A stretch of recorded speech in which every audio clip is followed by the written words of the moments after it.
लोकसभा चुनाव में बीजेपी को भले ही 240 सीटें मिली, लेकिन महाराष्ट्र में बीजेपी को काफी नुकसान हुआ है।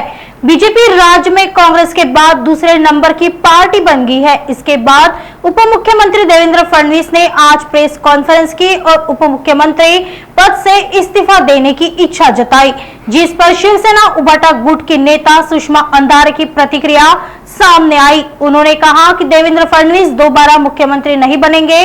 देवेंद्र फडणवीस से इस्तीफा देने का अनुरोध करने का अर्थ है सम्मानजनक विदाई मांगना। अगर मुख्यमंत्री के तौर पर भाजपा किसी को प्रोजेक्ट करना चाहती है तो विनोद तावडे का नाम आगे लाया जा सकता है। हे म्हणणं म्हणजे एक डिग्निफाईड एक्झिट मागणं आहे।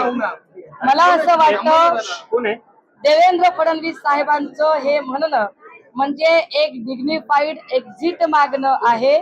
कारण काल मला वाटतं सायंकाळच्या वेळेला चंद्रशेखर बावनकुळेजी आणि देवेंद्र फडणवीसजी यांची जी भेट झाली होती, त्या भेटीतली जी खलबत होती ती जेवढी मला माझ्यापर्यंत पोहोचलेली आहे त्यानुसार चंद्रशेखर बावनकुळे यांना सुद्धा प्रदेशाध्यक्ष पदाचा राजीनामा द्यावा लागेल।